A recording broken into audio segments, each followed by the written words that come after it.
Bonjour à tous. Merci d'être venus pour cette Agora CQL au-delà de l'UFire. Donc une Agora organisée par Hospitals on Fire, qui est une initiative d'HL7 Europe, pour promouvoir le Fire dans les établissements.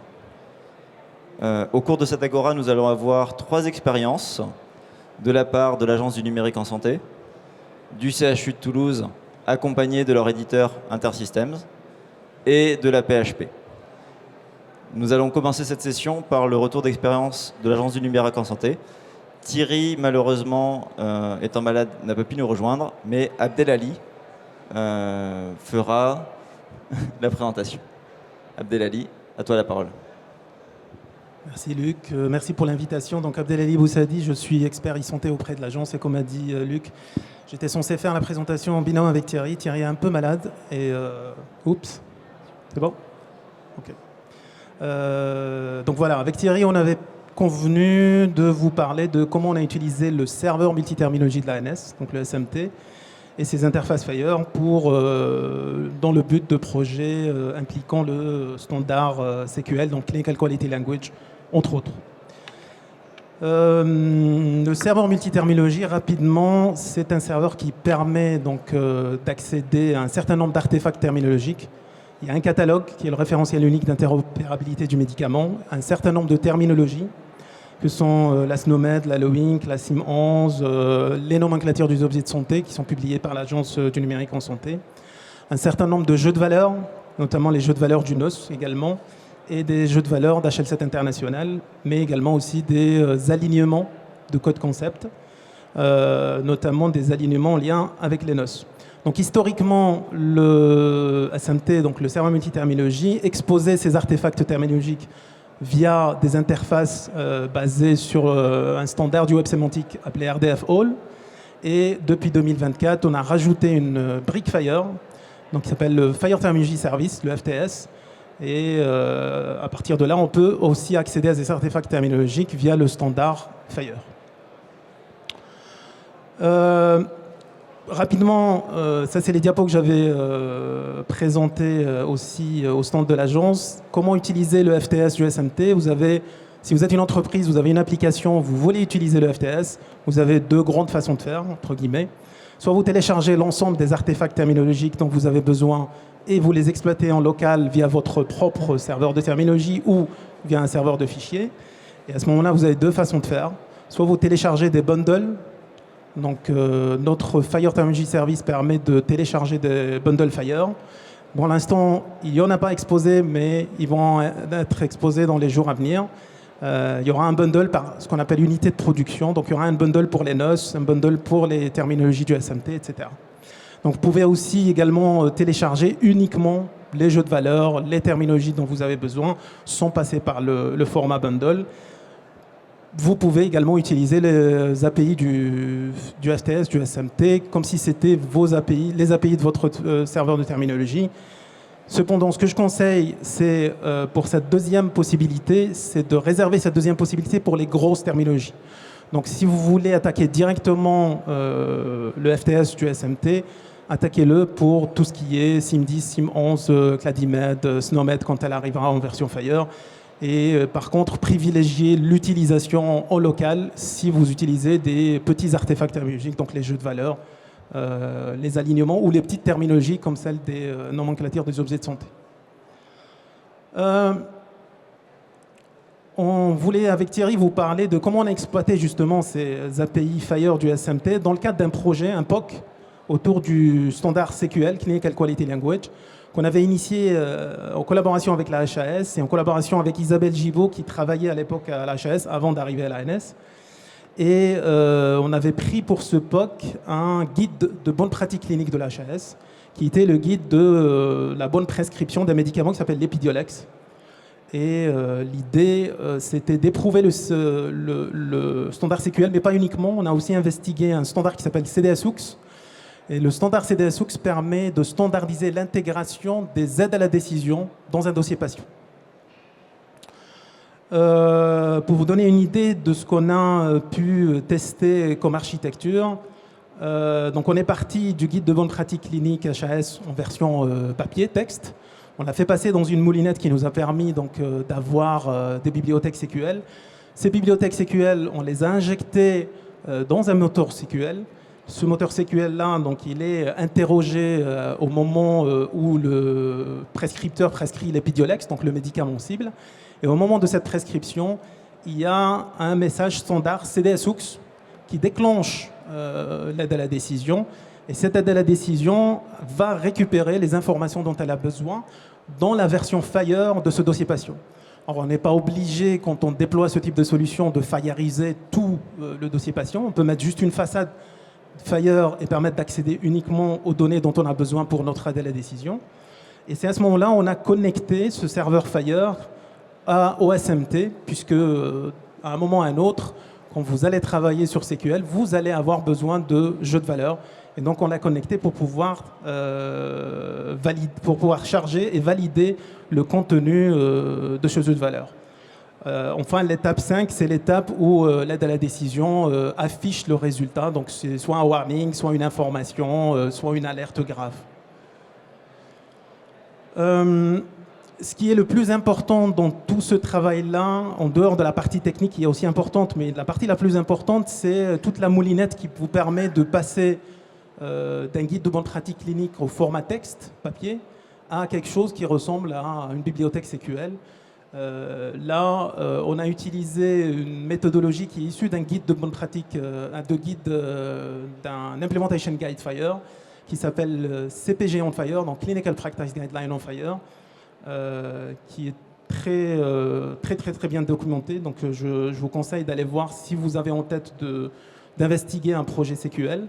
Et donc cette méthode-là nous a permis d'avoir en résultat, en output, 2 bibliothèques SQL, un certain nombre de fichiers standards CDS-Hooks et un certain nombre de ressources Fire, notamment une ressource Fire Library pour permettre d'emporter la bibliothèque SQL, une ressource Fire Plan Definition qui permet de jouer le rôle de l'aide à la décision clinique, une ressource Fire Value Set, comme je disais, qu'on récupère depuis le Fire Terminology Service du SMT, et puis un certain nombre de ressources Fire Patient pour faire des tests. Et au final, une ressource Medication Request, puisque l'aide à la décision clinique en question était pour l'aide à la prescription de médicaments. En conclusion, ce qu'on voulait faire passer comme message avec Thierry, c'est qu'il y a toujours eu des standards. Il y a toujours eu un standard pour l'information. Là, le standard du moment, c'est Fire. Il y a toujours eu des standards pour la connaissance médicale. Le standard du moment, là, c'est SQL. Ce que la mouvance Fire a réussi de faire, c'est d'avoir un seul et même modèle de données, que ce soit pour l'information, pour la connaissance, ce qui n'était pas le cas les années passées. Autre chose, c'est que ce que je disais tout à l'heure, c'est que dès que vous allez initier un projet SQL, vous allez avoir besoin d'un Fire Terminology Service. Et pensez donc au SMT, entre autres. Et un autre message que je voulais faire passer, c'est qu'on était à l'agence, je crois que c'était, à ma connaissance en tout cas, un des tout premiers projets, entre guillemets, sérieux autour de ce langage SQL.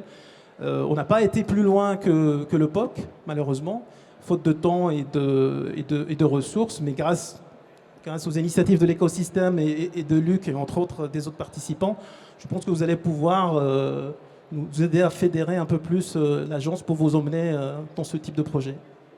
Voilà, merci. Merci Abdelali. Juste une petite question. On voit l'intérêt de ce genre de standard. On sait par exemple que les Américains sont en train de passer toutes leurs connaissances cliniques au SQL. Y a-t-il un projet à l'ANS avec la HAS de réfléchir à transformer ces artefacts en SQL et de les mettre à disposition dans le SMT? Est-ce que ça serait quelque chose qui pourrait être intéressant d'un point de vue stratégique? C'était dans notre roadmap jusqu'à il n'y a pas longtemps. Effectivement, c'est quelque chose qu'on avait envisagé. On a même envisagé, je vais vous dire exactement ce qu'on a envisagé, c'est que comme il existe un CISIS, donc un cadre d'interopérabilité des systèmes d'information de santé, il devrait y avoir un cadre d'interopérabilité de la connaissance. Et donc ce cadre d'interopérabilité devrait être écrit notamment en SQL. Et comme il y a une plateforme de test, Gazelle pour le standard Fire, et autres, il devrait y avoir aussi une plateforme de test pour tout ce qui est SQL. Et c'est ce qu'on voit en tout cas sur le terrain aux États-Unis, c'est ce qui se passe. Est-ce que ça répond à ta question? Je ne sais plus. Ça répond en partie. Merci Abdelali. On va écouter maintenant le retour d'expérience de nos amis toulousains avec Mathieu Bourquin, responsable Interop, développement et data du CHU de Toulouse, et Guillaume Rongier d'Intersystem. Alors Mathieu, ayant une contrainte, on va dire, d'aviation civile, nous quittera après son intervention. Mais merci beaucoup d'avoir pu participer à cette agora. C'est avec plaisir. Donc en effet, au CHU de Toulouse, on a décidé de mettre en place une plateforme avec pour objectif justement d'améliorer l'interopérabilité. Et du coup, pourquoi on a décidé de mettre en place cette plateforme? Déjà parce qu'on a fait beaucoup plus de téléexpertise qu'avant. On a beaucoup de téléconsultations, téléexpertise, on a besoin d'ouvrir notre système d'information. Donc de là, on a besoin de plus en plus d'échanger au niveau européen. Et comme on vient de vous le montrer, il y a des choses aussi qui se montent au niveau national où il faudra venir récupérer de la donnée qui sera déjà préparée. Donc l'objectif, c'est d'améliorer tous nos échanges, que ce soit interne ou externe avec notre système d'information. La plateforme Fire qu'on veut mettre en place, elle a pour objectif d'augmenter la sécurité. Donc ça vous sera présenté par Guillaume un petit peu plus tard sur toute l'implémentation qu'on a fait. Mais l'objectif, c'est de pouvoir n'envoyer la donnée que si elle est nécessaire et de protéger les données de notre serveur, c'est-à-dire de ne rendre la donnée accessible que si l'application qui en a besoin a le droit de l'avoir et pas l'ensemble des données.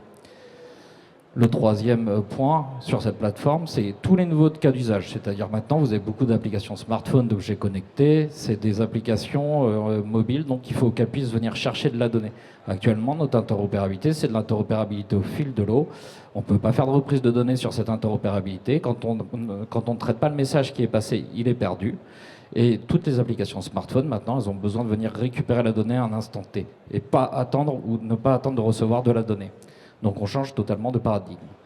Le dernier point, c'est les finances, c'est important. Donc l'objectif, c'est de mutualiser l'ensemble des développements, mutualiser tout ce qu'on peut faire au niveau de l'interopérabilité pour baisser les coûts de développement et baisser les coûts humains. Donc en effet, on a fait un choix de standard et on est parti sur le standard HL7 Fire. Pourquoi?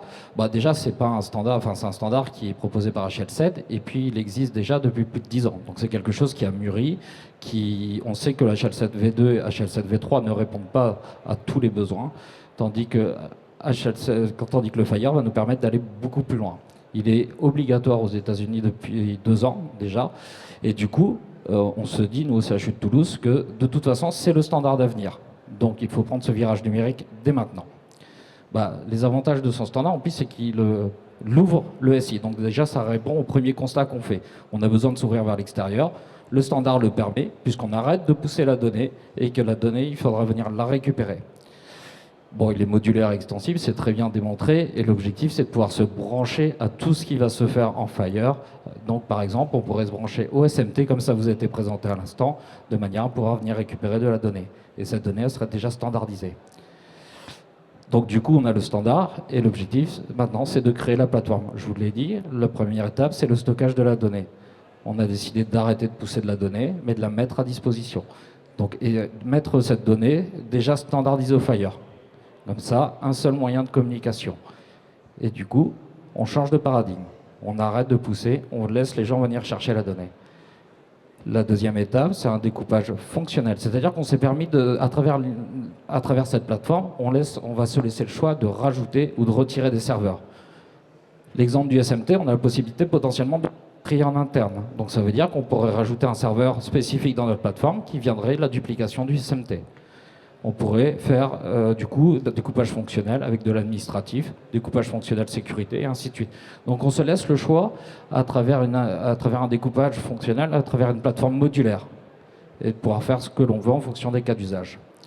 Je vous l'ai dit, l'étape importante sur la cybersécurité, c'est de protéger les données.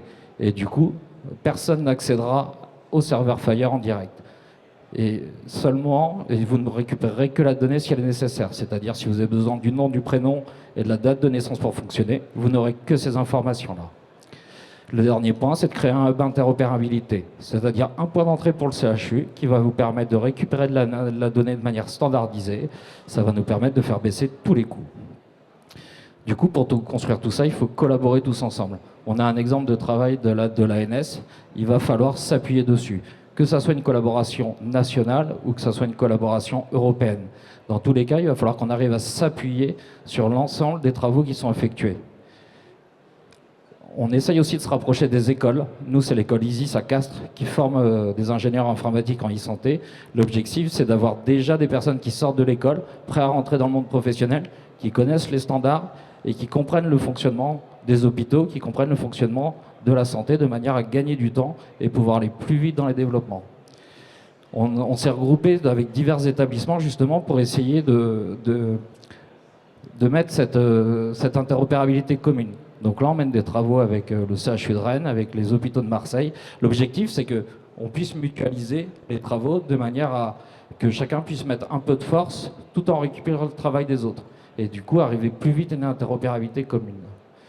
Et on n'oublie pas que puisqu'on travaille sur la data, que c'est le métier qui nous explique comment ils utilisent la data. Donc l'objectif, c'est d'inclure l'ensemble du métier dès le départ de tous les projets, de manière à ce qu'ils nous expliquent comment ils utilisent la data. Et bien sûr, il faut forcément travailler avec tous les éditeurs, puisque c'est eux qui vont pousser la donnée au départ, et c'est à eux aussi de passer au FHIR pour standardiser les échanges dès le départ. Du coup, je vais donner la parole à Guillaume Rongier, qui va vous expliquer plus en détail la sécurisation et l'implémentation technique de la plateforme. Et je vous remercie, je suis désolé, je dois y aller. Merci Mathieu, bon vol. Comme l'a bien précisé Mathieu, le premier objectif de la plateforme FHIR du CHU de Toulouse, c'est l'ouverture vers l'extérieur. Si on s'ouvre vers l'extérieur, c'est qu'on va exposer de la donnée. Et si on expose de la donnée, il faut la sécuriser, d'autant plus que c'est de la donnée médicale. Aujourd'hui, on utilise uniquement la donnée démographique patient. Cette donnée a été sécurisée sur 5 niveaux. Le premier niveau, c'est les habilitations réseau, c'est ouvrir vers l'extérieur. C'est le minimum. Deuxième niveau, c'est commencer à utiliser des jetons, des tokens O2. Ces tokens, si ça ne vous parle pas, c'est normal, c'est du back-end, mais c'est la technologie de sécurisation de tout le web. Quand vous allez sur Facebook, quand vous allez sur TikTok, quand vous allez sur Instagram, c'est des jetons qui sont échangés. Nous utilisons une technologie standard. Deuxième étape, c'est continuer à capitaliser sur le FHIR avec le Smart on FHIR, où on commence à faire utiliser les scopes. Vous pouvez voir patient, read, c'est-à-dire qu'on est au 3e niveau. Les personnes qui se connecteront à la plateforme ne pourront lire que les patients. S'ils essayent de le mettre à jour, cette requête sera rejetée. Dernier niveau, les 2 derniers niveaux, 4 et 5, c'est là où le CHU de Toulouse a voulu aller plus loin que les standards. 4 et 5, c'est une première mondiale. On est les premiers à avoir implémenté la ressource permission et à l'avoir mise en production. Et ça ajoute 2 niveaux de sécurité supplémentaires à la donnée médicale. Le niveau 4, slide suivante, s'il te plaît. Le niveau 4, ça permet de créer des sous-ensembles de patients. Vous avez à gauche Pastel, à droite Pandora. Les deux font le même appel, mais les deux n'ont pas le même résultat et pas le même nombre de patients. C'est-à-dire que lorsqu'une application va vouloir consommer la donnée au CHU de Toulouse, elle ne consommera qu'un subset des patients qui auront été choisis par le CHU. Ensuite, on va passer au niveau 5. Le niveau 5, c'est, je dirais, le niveau RGPD. C'est n'exposer que la donnée nécessaire. Dans cet exemple, Pastel a droit de voir le nom et le prénom des patients. Pandora ne le verra pas. C'est le même appel. Pour l'application, ça ne change rien. Par contre, on a vraiment renforcé la sécurité. On est au début de l'histoire. Slide suivante. Je vous passe les détails, Kubernetes, Python, etc. On est sur du SQL. C'est des détails. Arrivons au SQL. On est au début de l'histoire et le premier but, c'était d'ouvrir la donnée. Mais on se rend compte avec le SQL et les travaux préliminaires qu'on a effectués, le SQL va permettre au CHU de Toulouse de ne pas rester que dans de la donnée transactionnelle, d'échange avec l'extérieur, mais pouvoir éventuellement s'ouvrir sur de l'analytique, se faire de l'analyse populationnelle au sein de son CHU, de pouvoir sortir des statistiques. Par exemple, slide suivante, on peut commencer à avoir des reports. On peut commencer à avoir des camemberts pour pouvoir avoir la répartition de nos données, c'est pas les nôtres, de ceux du CHU de Toulouse. Et pour ceux qui ne connaissaient pas, vous avez un exemple de CQL à côté. Souvent, beaucoup de personnes, lorsqu'on parle du CQL, ne connaissent pas bien, ne se représentent pas ce que c'est. C'est un langage de scripting. C'est pas juste des requêtes. Slide d'avant, s'il te plaît. Donc voilà. Et aussi, ce qui est prévu de mettre en place, c'est de la remontée automatique d'alerte dès que des patients sont détectés à risque ou non et remonter automatiquement l'information. On est au début de l'histoire et ça tombe bien parce que la transition va se passer chez vous, à Paris, à la PHP, où vous n'êtes pas au début de l'histoire, vous êtes vraiment dans l'utilisation quotidienne du CQL. Merci pour votre attention. Merci Guillaume. On va laisser la parole à David Wagne et Julien Dubiel des Hôpitaux de Paris. Merci Luc pour l'invitation. Alors Guillaume a peut-être un peu exagéré l'utilisation de SQL au quotidien. Néanmoins, c'est vrai que ça fait maintenant une grosse année qu'on joue avec. Et donc l'idée... D'accord, merci. Bon, donc Julien et moi travaillons à la PHP, plus particulièrement à l'EDS. Ici, j'ai une slide assez classique qu'on présente souvent pour indiquer qu'on a beaucoup de données chez nous. Et donc, il y a des aspects de scalabilité qui sont importants. Disons que l'EDS a deux finalités principales, la recherche sur données, mais aussi le pilotage. Deux finalités donc, où le SQL pourrait intervenir. Et par ailleurs, une de nos missions, c'est de promouvoir aussi des solutions open source. Donc, ce qu'on va vous présenter pourrait servir à l'écosystème. Mais ce n'est pas encore assez mûr aujourd'hui, mais c'est notre intention. Donc, on a utilisé le SQL dans le cadre du projet Astacus, financé par la région Île-de-France, dont l'objectif est la création d'une filière d'excellence pour les données numériques d'anatomie et de cytopathologie. Et dans ce projet-là, on a donc quatre partenaires. Donc l'Institut Gustave Roussy, l'Institut Curie, Tribun Healthcare pour l'imagerie, l'aspect de l'imagerie, et puis nous. Ah oui. Merci.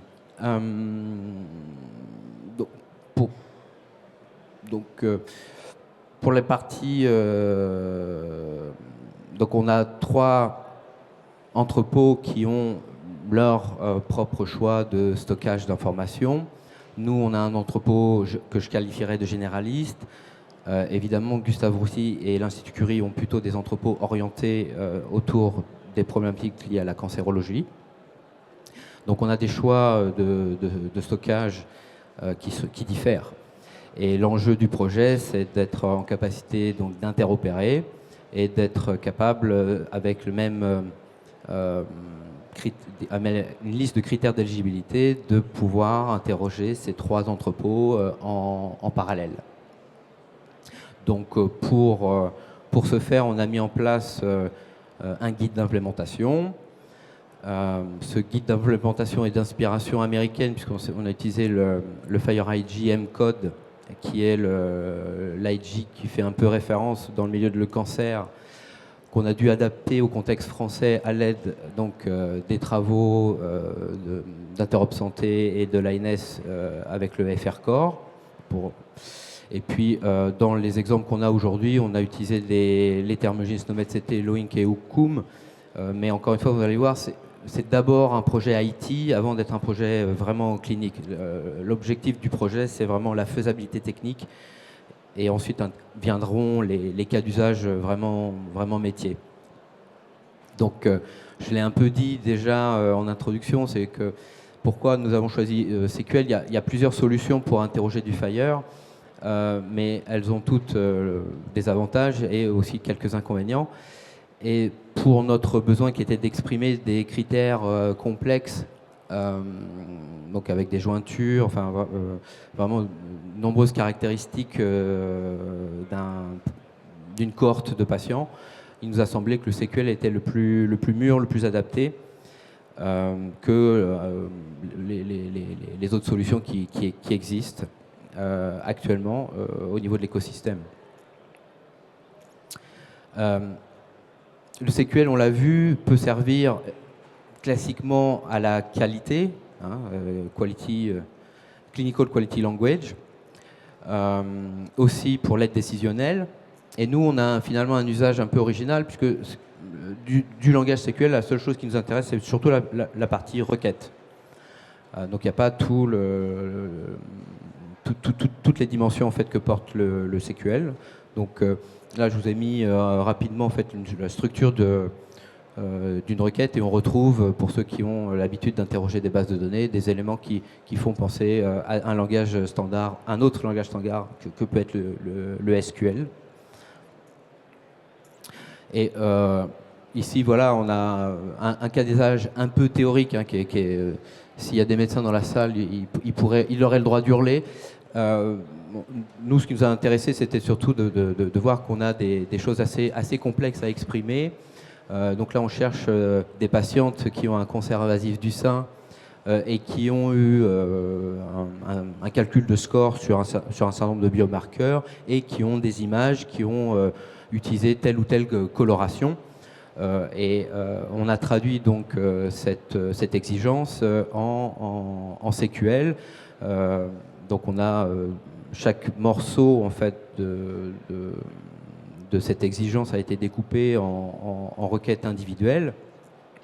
Donc on retrouve dans la partie de droite le fait que dans le dossier patient on trouve la notion de cancer du sein avec les biomarqueurs, et puis à droite on a les informations sur l'imagerie.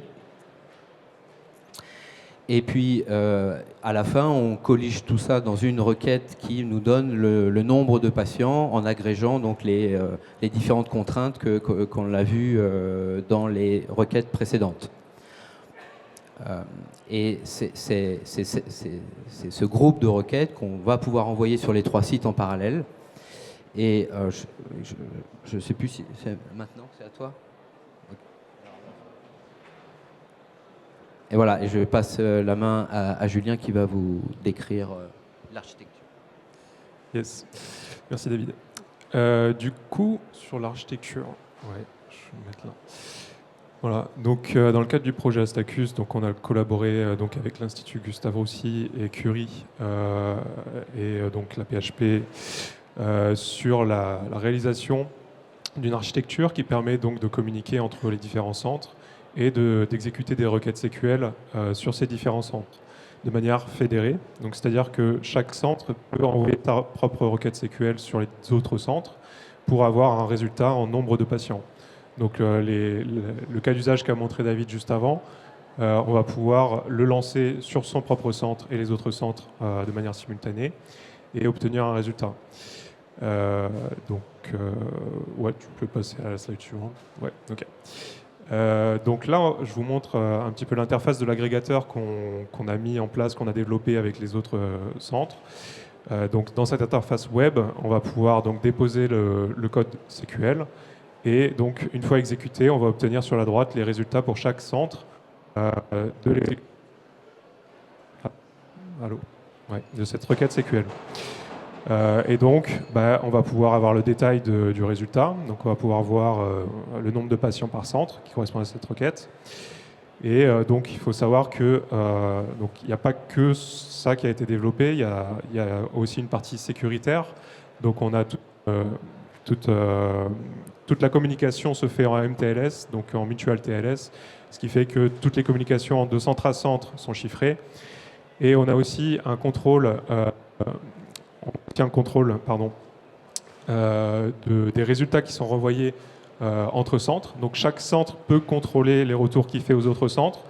Étant donné que le SQL est un peu large et permet de faire beaucoup de choses, on peut retourner plus d'informations que juste un dénombrement de patients. On peut retourner des informations sur un patient. Et donc, évidemment, on n'a pas envie, dans le cas de ce projet, de pouvoir retourner ce genre d'informations. On veut être limité uniquement à un nombre de patients. Donc, l'agrégateur fait aussi ce travail de limiter les sorties d'informations de centre à centre. Voilà.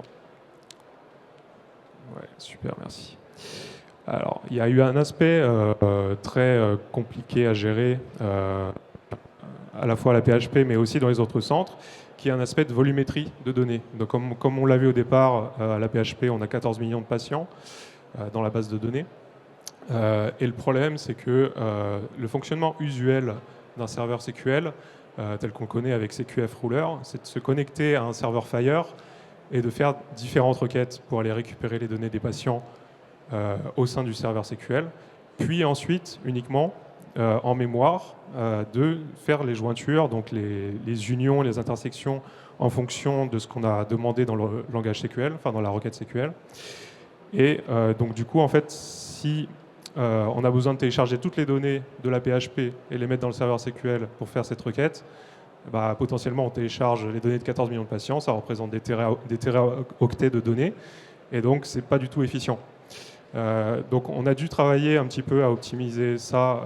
Donc on a à la PHP conçu une solution qui en fait intégrait le serveur SQL au sein de notre propre serveur Fire, ce qui fait qu'on a évité donc toutes les notions de réseau, de sérialisation, désérialisation et de contrôle sécuritaire en se passant de l'API Fire et en allant requêter directement notre base de données Apache Solar, dans notre cas à la PHP. Donc on a gagné à peu près 15% de temps en faisant cette optimisation. Mais ça a nécessité évidemment qu'on développe notre propre serveur SQL. Donc on s'est quand même basé sur CQF Ruler, mais on l'a forqué, on a fait notre propre implémentation. Et en cible, donc cette année ou 2 années à venir, on aimerait bien avoir un fonctionnement encore plus optimisé qui en fait transformerait potentiellement le langage SQL dans un langage de base de données SQL, ce qui ferait qu'on exécuterait directement les requêtes SQL dans la base de données, plutôt qu'à aller télécharger toutes les données, les exécuter dans le serveur SQL en mémoire, et en perdant tout le temps de téléchargement de la donnée. Bah là, on le fait directement au sein de la base de données, et donc potentiellement, on se retrouve à exécuter la requête en quelques secondes, quelques minutes, au lieu de quelques heures et quelques jours. Voilà. Donc en discussion. Alors du coup, avec SQL, il est possible d'exprimer des critères plus ou moins complexes. Mais donc, comme je viens de le montrer, pour mettre en place des solutions industrialisées qui permettent d'exécuter ces requêtes rapidement, il faut mettre en place des systèmes beaucoup plus complexes que ce que permettent aujourd'hui les systèmes qui sont disponibles de manière open source.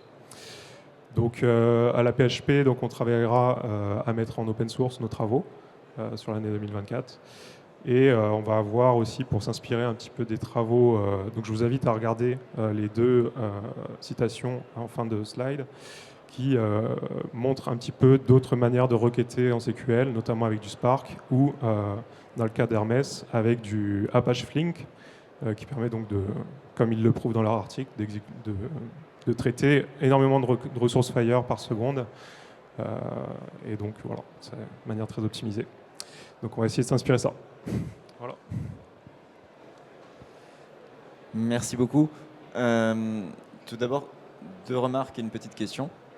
Première remarque, je vous invite à regarder les ressources Fire évidence variable et groupe, puisque pour les critères d'inclusion, on peut effectivement définir des fichiers SQL pour définir des recherches et les critères d'inclusion de la recherche. Donc je pense qu'il y a des synergies intéressantes avec ce que vous faites.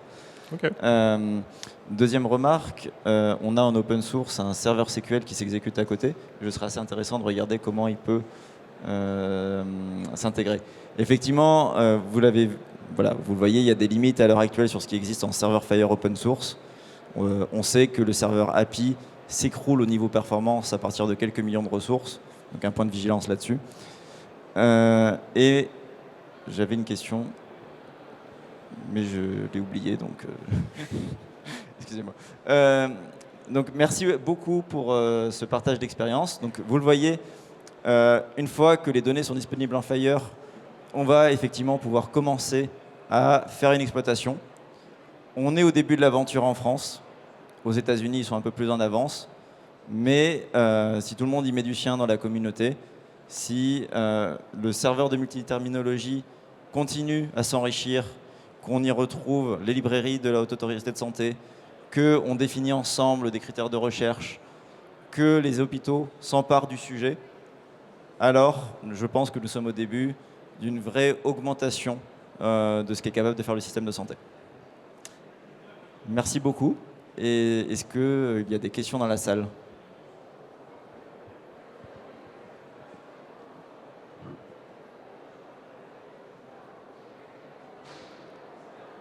Pas de questions. Nous avons été limpides. Luc, bon moment, mais une question pour vous. Là, sur votre slide, vous proposiez, vous listiez les différentes manières d'interroger un serveur Fire, donc les FirePass, FireQuery, Fire API, bien sûr, etc. Et le SQL. Le SQL permettait de répondre à une question qui était la jointure, qui est assez difficile à réaliser à travers les API. Est-ce que vous avez essayé d'explorer le SQL on Fire, justement pour répondre à une problématique et qui enlèverait la couche SQL et qui enlèverait les problématiques de la mémoire, de la montée en mémoire, de la télécharger, toutes les données. Tu vois ma question? Alors, c'est une bonne question, mais on sort un peu du cadre de la présentation. La compréhension que j'ai de SQL on Fire, ça permet en fait de passer d'un serveur Fire à une représentation analytique tabulaire pour derrière faire pour moi, on a l'impression qu'on peut faire de la transformation de modèle et d'avoir juste un one big table pour avoir un sujet et simplifier l'exploitation. Alors que là, l'idée qu'on se faisait du problème, c'était que on voulait pas changer les modèles de stockage. Et puis, dans un premier temps, on veut faire juste un count avec le patient à telle ou telle caractéristique. Et dans ce que moi j'ai vu de SQL on Fire, il y a vraiment ce besoin de designer une pipeline data pour optimiser la création de dashboards pour faciliter l'exploitation analytique. Voilà. Pour moi, c'est deux usages qui sont complémentaires, qui ne rentrent pas dans les mêmes use cases pour moi. J'ai peut-être pas raison, mais... Oui, je sais pas, parce que moi, je n'avais pas la même approche du SQL on Fire, où tu n'es pas obligé d'avoir une one big table. Tu peux en faire plusieurs, et là, tu arrêtes tes jointures, etc. Oui, bien sûr, il peut y avoir 2-3 tables. C'est pas ce que je veux dire. On peut aller jusque-là, mais en fait, on transforme une représentation document en une représentation tabulaire pour optimiser le reporting, les choses comme ça, en modifiant les modèles, en les simplifiant, en les optimisant pour une finalité. Et ça, je vois l'analytique. En fait, le SQL on Fire, pour chaque besoin analytique, on va pouvoir customiser à façon, en ayant en revanche un modèle complètement réutilisable pour justement la multiplication des use cases analytiques. Pour moi, c'est ça l'intérêt. Et donc, si je projette SQL on Fire dans notre problématique de cohorting et de calcul de patients, il y a une étape qui est gênante avec SQL on Fire. C'est-à-dire que pour moi, SQL on Fire, on a l'objectif, il est défini et on design la pipeline data. Et SQL on Fire sert à la configurer finalement et l'optimiser. Et ensuite, tu craches les données et tu fais tes dashboards. Alors que là, on fait de l'exploration. On veut savoir quels patients ont tel symptôme. Et je ne veux pas changer mon modèle à chaque fois parce que je suis dans l'exploration là. Voilà, c'est ça. OK. C'est parce que pour toi, le SQL on Fire va te contraindre à un modèle prédéfini. Et la construction de ce modèle prend du temps et c'est pas appliqué à un cas générique. Voilà, OK. Merci. Si je peux juste rajouter quelque chose, l'intérêt du SQL, c'est aussi d'avoir, avec l'aide des médecins, le métier qui nous aide à définir des règles. Par contre, un truc qui peut être intéressant, c'est d'avoir un moteur SQL qui fait du SQL. Puisque le SQL, c'est un langage de description et ça fonctionne sur du serveur Fire. Il y a d'autres implémentations aussi. Pour répondre à ta question, c'est plus comme ça que je le verrais, mais si tu perds la partie modélisation SQL, pour moi, tu te prives de la valeur de travaux ou métiers qui ont été réalisés pour définir des études, pour définir des critères. Je ne sais pas ce que... Oui, il y a des questions.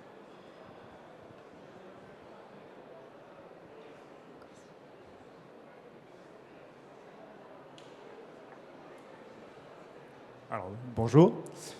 De ce que je comprends de ce langage et de l'utilisation que vous en faites aujourd'hui, on est sur des millions de requêtes et des données extraordinaires. Et aujourd'hui, est-ce que c'est plutôt destiné à de la recherche ou est-ce que finalement on pourrait avoir une utilisation quasi instantanée? Par exemple, un médecin qui serait confronté à un patient qui aurait une maladie orpheline ou vraiment exceptionnelle, est-ce que dans la journée, la semaine, il pourrait avoir une réponse? Est-ce qu'il existe dans le monde un cas similaire? Ou est-ce que finalement le traitement de la donnée est tellement énorme, phénoménal, qu'on est plutôt de l'ordre de quelques mois, de quelques années? Merci. Alors, dans le monde, ça impliquerait que les données soient effectivement, qu'on puisse faire de la recherche décentralisée assez facilement. Mais en revanche, on peut, avec le SQL, avoir de l'aide à la prescription, de l'aide au diagnostic. Et là, on ne parle pas de jours. C'est-à-dire qu'on est sur son logiciel de prescription et on a un moteur SQL qui tourne avec des règles éditées. On peut avoir des bibliothèques, du coup, il peut y avoir des sachants qui se mettent à mettre leurs connaissances dedans, qui vont être exécutés, et on va pouvoir avoir de l'aide à la décision automatique. On peut avoir du pilotage, c'est-à-dire que moi, en tant que DSI de mon hôpital ou directeur, je veux avoir des écrans avec des indicateurs définis qui vont m'indiquer des critères de performance, soit à l'instant T, soit sur plusieurs mois. Mais ça, ce sont des choses qui peuvent se calculer assez facilement. Après, la durée, on l'a vu, dépend de l'architecture, dépend de la qualité des serveurs Fire qui seront présents, de leur performance. Donc, suivant les urbanisations et l'architecture qui sera choisie, oui, potentiellement, on aura des résultats rapides, immédiats. Après, plus on voudra aller chercher loin dans le monde, trouver est-ce qu'il existe un patient qui a déjà les mêmes critères. Avant ça, ça impliquera déjà qu'il y ait une unification de tout ce qui est sémantique, parce que je cherche un patient qui a telle pathologie. D'accord, mais est-ce qu'en Afrique, est-ce qu'en Asie, ils utilisent le même code pour la pathologie? Et là, il y a des vraies questions, et ça fait partie des travaux aussi de l'Agence du numérique en santé et du SMT, tu me corriges si je me trompe, mais de réfléchir aussi à des synonymes dans les codes, etc. Mais là, pour le coup, on est au début de l'aventure, donc ça ne sera pas pour demain. Il y avait une question aussi à gauche, je crois, et puis il y a le monsieur là. Oui, bonjour. Moi, c'est une question pour l'ANS sur le projet avec la HAS, c'est d'avoir un peu plus de détails sur le cas d'usage qui a été testé. Vous avez expliqué que c'était de l'aide à la décision. J'ai compris que c'était sur de la prescription médicamenteuse. Et avoir un peu de détails sur le use case qui a été testé.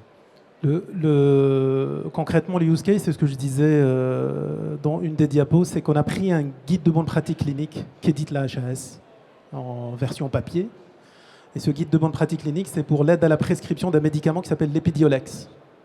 Donc vous allez le trouver, le guide en question, il est en téléchargement libre. C'est juste que les règles et les connaissances médicales qui sont dedans ne sont pas automatisables puisque c'est du texte. Donc ce qu'on a fait, c'est faire tourner une boucle méthodologique dessus pour en extraire les connaissances qui vont nous permettre de les écrire en SQL. Et donc ce code SQL-là, on a pu le tester, en tout cas on a pu émuler un dossier patient qui, au moment où le médecin commence à prescrire de l'Epidiolex sur son interface, il y a un signal. Là, pour le coup, on n'est plus dans SQL, mais on a testé, on a éprouvé un autre standard qui s'appelle CDS-Hooks, donc Clinical Decision Support Hooks. Et ce standard-là permet en fait de standardiser la façon dont se déclenche une aide à la décision à l'intérieur d'un dossier patient. Et donc, ce signal-là qui part du dossier patient est intercepté par le moteur SQL, qui lui sait automatiquement quelle information il doit récupérer depuis le dossier patient pour pouvoir tourner l'aide à la décision. Et au moment où il fait tourner l'aide à la décision, il y a une action qui est recommandée par le moteur SQL, et c'est cette action-là qui sera affichée dans l'interface de l'utilisateur final, donc dans l'interface du médecin prescripteur. Je voulais revenir tout à l'heure à la question du monsieur, si c'était encore de la recherche ou pas. On est à la frontière entre la recherche et l'ingénierie dans SQL. Par contre, aux États-Unis, ils ont dépassé ça. Vous pouvez aller sur le site de la HRQ, donc l'Agency of Healthcare Research and Quality. Et la HRQ, elle a un portail SQL qui s'appelle Clinical Decision Support Portal. Et là, vous avez un ensemble de bibliothèques SQL. Il y en a 200, 250. Donc, ils sont en accès libre pour les éditeurs aux États-Unis. Vous pouvez les prendre, les tester, les utiliser.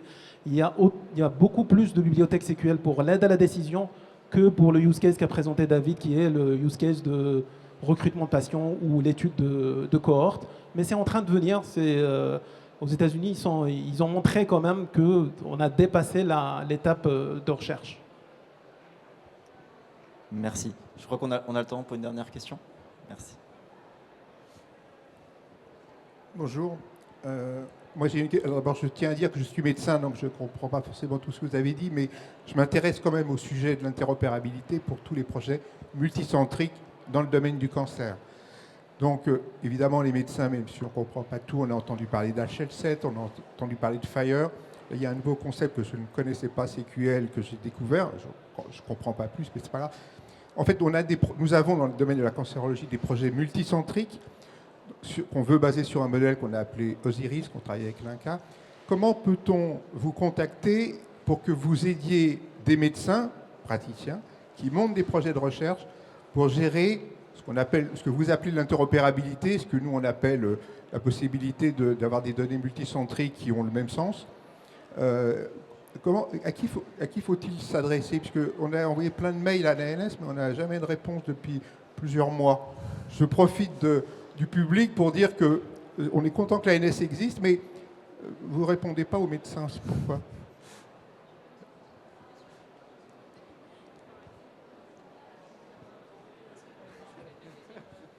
Alors, on a fait plusieurs réunions avec l'équipe Osiris. J'étais dans une réunion où vous étiez aussi. Donc, on ne peut pas dire qu'on n'a pas répondu. Non, après, il y a eu d'autres réunions, je sais, avec les autres équipes auxquelles je n'ai pas participé. Mais ce qu'il faut savoir, c'est qu'à l'agence, on est très limité en termes de ressources humaines. Et puis, on est voilà, côté interop. Hein, je parle de côté interop. Je parle de l'équipe dans laquelle je suis, hein, dans l'équipe interopérabilité. Et on est pressé par le Ségur. Par contre, ce que je disais tout à l'heure, notamment à Luc, qui est l'initiateur de cette très belle initiative, c'est que si vous interpellez la direction de l'ANS et que vous dites, nous, écosystème, il faut que vous nous aidiez sur tel aspect, et ben, à ce moment-là, forcément, ça va redescendre vers nous et on va s'exécuter. Mais tant qu'il n'y a pas une volonté de la direction, nous, on est là, on dit, on connaît CQL, on connaît CDSOX, on a l'expertise, on a la connaissance, mais s'il n'y a pas de décision formelle de la direction, on ne peut pas aller au-delà. Après, je peux peut-être dire quelque chose. Dans le projet Astacus, effectivement, Gustave Roussy et Institut Curie travaillent avec le modèle Osiris. Et il n'y a pas d'opposition technique à faire, à travailler en Osiris à l'intérieur de ces instituts et de travailler avec FHIR et la PHP qui, eux, ne stockent pas leurs données en Osiris. Donc il n'y a pas d'opposition, en fait. Le plus important, c'est d'avoir des guides d'implémentation, de la visibilité sur les modèles, de la visibilité sur les terminologies. Ça peut coûter un peu plus cher puisqu'il y a un travail d'alignement, mais de toutes les façons, il y a toujours une adaptation, même si on entend parler d'OMOP. Je peux prendre le pari que tous ceux qui installent OMOP en France, il y a 3 ou 4 ou 5 ou une dizaine de versions différentes, donc de toute façon, il y a une adaptation à faire quelque part. C'est juste l'idée que cette adaptation soit la moins chère, la plus intelligente. Donc je ne sais pas si ça répond, enfin moi je ne réponds pas à la place de l'ANS, mais en tout cas on travaille avec des gens qui font de l'Osiris et on y arrive, quoi. Et moi je rajouterais, il faut mutualiser les ressources. C'est aussi l'idée derrière l'initiative Hospital on Fire. Vous pouvez aller voir votre établissement pour lui dire il y a un réseau d'établissements sur Fire qui sont prêts à collaborer et à travailler ensemble. On ne fera pas les choses à la place de l'ANS. On n'est pas là pour définir un cadre national. Par contre, filer un coup de main pour un projet, et expliquer les murs que certains établissements se sont pris. Voilà, c'est une communauté d'entraide interhospitalière et dont le but est de partager des retours d'expérience, etc. Et je pense que ça peut déjà être un premier pas qui peut vous aider en attendant qu'effectivement les demandes au niveau de la direction de l'ANS permettent à Abdelali de ne pas être tout seul dans l'équipe au niveau du SMT. Eh ben, merci beaucoup à tous d'être venus.